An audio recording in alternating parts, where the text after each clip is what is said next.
Oh, So much fun. Hopefully we don't get mortally crushed. yeah, we're gonna get crushed, and the ducks are coming now. The ducks are gonna get us.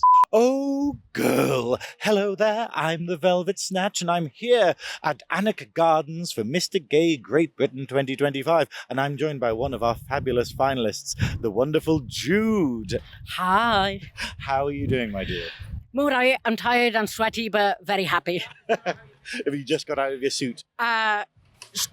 A little while back, I'm a performer at heart, so kind of just a variety of stages I feel like I've been on today. Yeah. Like the Dana performing monkey has come out, so like that adrenaline is keeping me going. Yeah, that's it. I think that's the way to get through a day like this. I'm gonna die. I'm gonna die tomorrow. The chronic pain is gonna be through the roof. But today we ride the adrenaline, we ride the coffee, we ride the new friendships. It's You're great. getting through it really well, I think. Thank you. So, what inspired you to enter Mr. Gay Great Britain? What inspired me to enter is the fact that I grew up in Italy in the 80s and 90s with no representation whatsoever for what kind of being trans might be like, let alone being transmasc, let alone non-binary, let alone positive representation of all of the above. And so when I realized that I was all of those things in my late 20s, I very much kind of started being as visible as possible, as soon as possible, because I was like, well, all of that representation that I didn't have, I want to be that for people.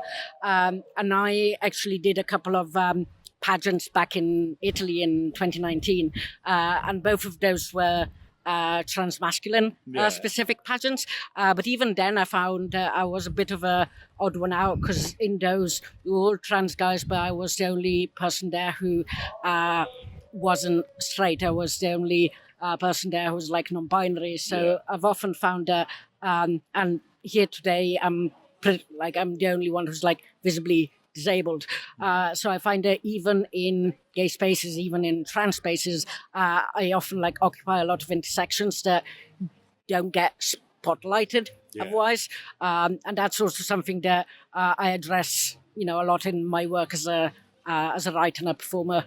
So that's very much kind of, I want to bring the stories I tell to a bigger audience, to more people. Yeah. I mean, you've done various shows. You've got Edinburgh Fringe. Is that this year?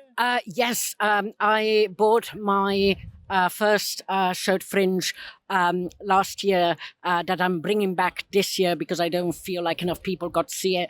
It's a show called Made of Magic, Poetry of Rage and Belonging, with the B in little brackets, so it's both longing and belonging.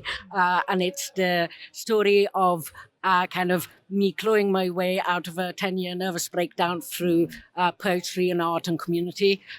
So while it's not specifically about being trans or being queer, those kind of intersections very much like color, all of the talk about like mental health and healing that is going on in the show. It sounds wonderful. I mean, I'd love to know more about your actual journey, because like you were saying, it's like the idea of having your trans journey, but also your disability journey, but also your sort of gender journey as well. And just being like, it's a fascinating thing that you've come through all of that to be here with us today. Well, I find the journeys are all like very intersected, especially because They've been a nightmare. This is not going to stay put. We're going to staple it on. But one of the many like disabilities I have is a fun thing called fibromyalgia that has been plaguing me since my early 20s, but it took me until like 2016 to finally get diagnosed.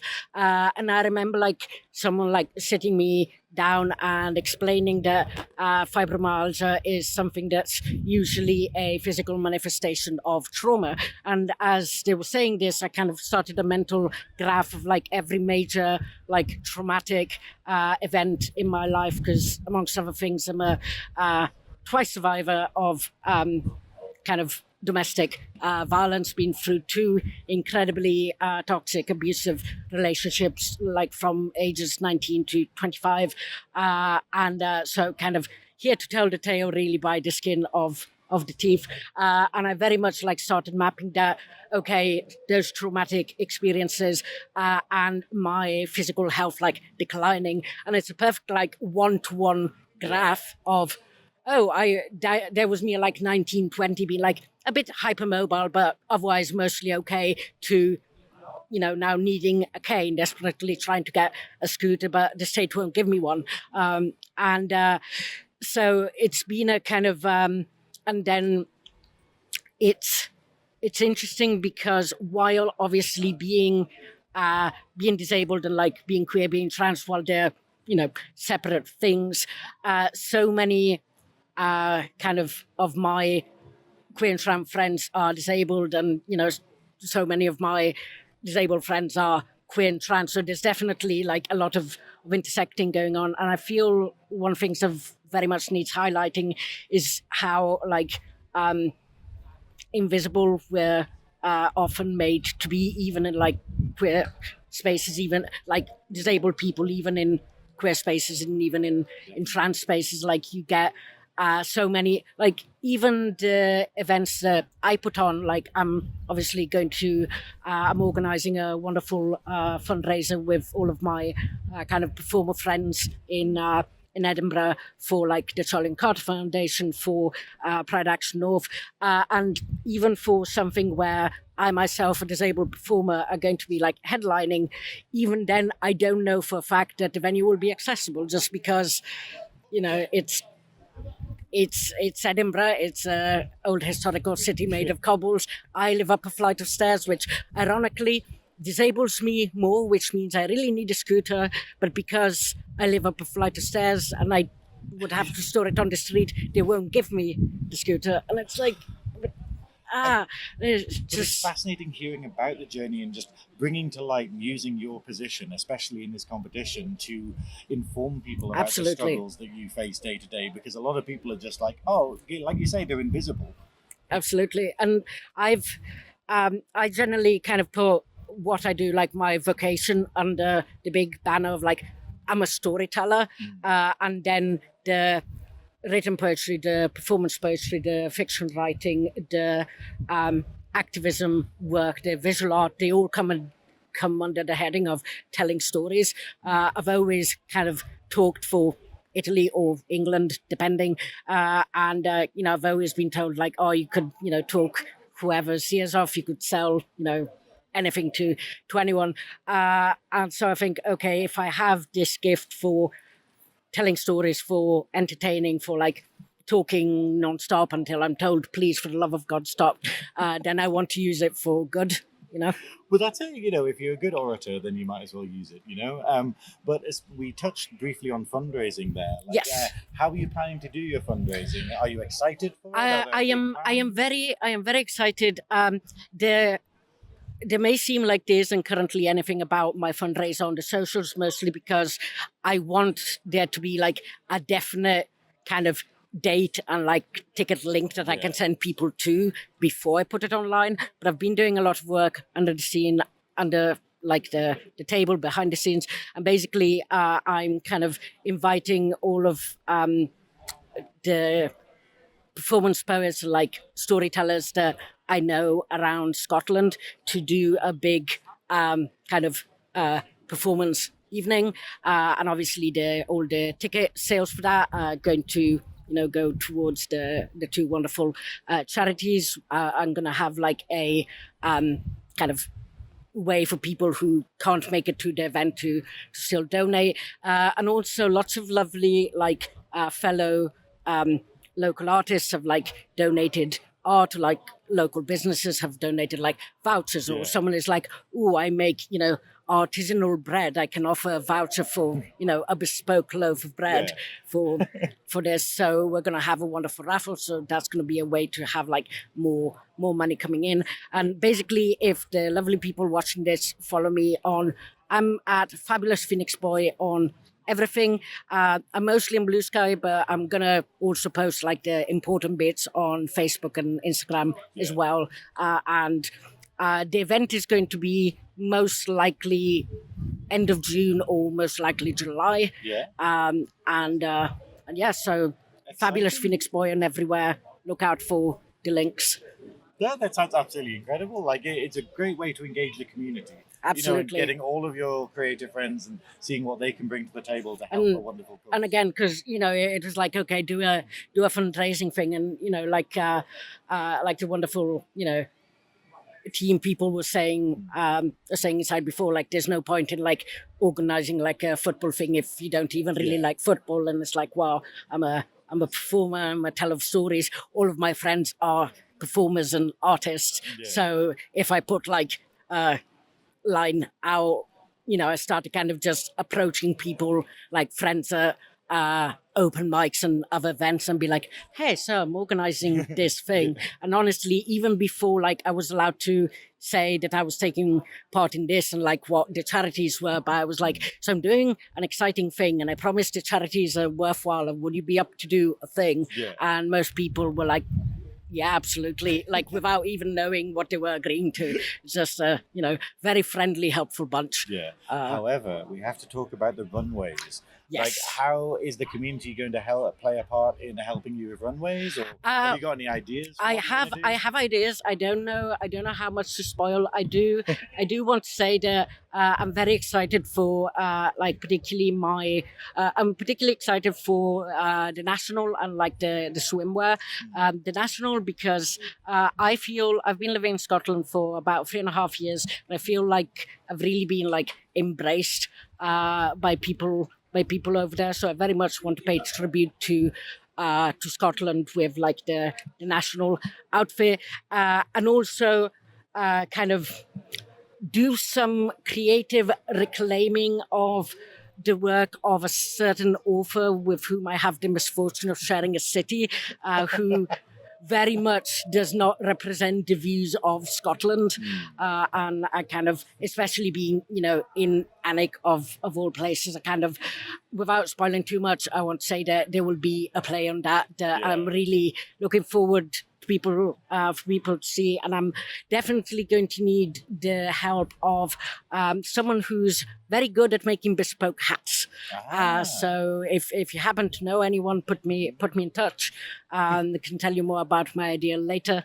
And then the swimwear is likely to be more simple. Mostly, they are like brands I'm gonna like reach out to. There's lots of wonderful, small queer companies that do like fantastic size inclusive swimwear. I mean, even just finding jeans to be here today, they're high. I'm like size 40 regular. I am honestly not that big, and TK Maxx will only go up to a 38, and it's like. And their 38 is shoes. And their 38 is like this big, and it's like that is not a 38. So let alone the FTM birthing hips. So there's kind of swimwear, like size inclusive queer brands that I would love to support with my swimsuit runway. But also I have lots of gorgeous tattoos. I've got a colossal back piece in progress that I'm hoping will progress even further between now and the competition. So it's basically going to be as much skin as probably I'm allowed to show, just to be like, look at the ink, isn't it gorgeous? I think it's wonderful, and it's wonderful to be that body confident, because that's something that a lot of people need right now. And so something I will say is that I am living with an eating disorder in remission. That was one of the wonderful mental health presence from those, very bad relationships that I had. Plus, the body like dysphoria of like the transness. So I'm kind of like halfway through like physical transition. I've had my top surgery, but there's other surgeries I want the NHS isn't going to fund.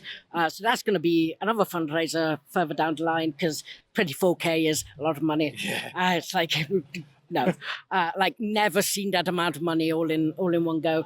And so I'm someone who very much like struggles with body confidence, and very much one of the like an extra thing that has brought me here today is that very often in these kinds of competitions, you don't see guys who are like a bit bigger, guys who have like, back rows or, like neck rows if they lean back and laugh. Guys have like stretch marks and let alone like top surgery scars. And actually, tattoos have been a really big way in which I have slowly started to have a healthier, happier relationship with my body. My main tattooer back in Italy, she's Rita Lazzia. She's kind of the butch lesbian auntie of like all of the Milan queers, and she's done about half of my tattoos, and she's the one working on the understated Kraken project on my back that's kind of like filling up every crack on my back and my sleeves. I was going to say Understated Kraken sounds like an indie band. Have you heard Understated Kraken's new? The third album wasn't as good. And obviously it's like the Understated is very much a tongue-in-cheek. It's not understated at all. It originally was only meant to be like covering the gaps in like the top half of my back. And then with like all the elements I wanted in it, Rita was like, by the way, this is the design. It's going to cover like your lower back as well. Is that okay? And I'm like, absolutely. And hopefully next time we see each other, it's going to like go all the way down to my hands. So I can finally properly horrify my parents because I am, 40 years old in June, but, my dad's Italian. My mother in theory is British, but half Polish and very much adopted Italian. So you still very much have like family expectations to ruin. But, it's tattoo number 27. So somehow there's still shock there, but I'm sure they will cope. It sounds absolutely fantastic. Thank you. But thank you so much for speaking to me so today, much. Jude. And good luck for the whole competition. I hope it all you. pans out. And I'm very excited. I'm in Edinburgh quite a bit, so hopefully I will get to come to see one please, of your fundraisers. let's talk. We'll liaise. Thank you so much. Have a great day. Bye. Bye. You too.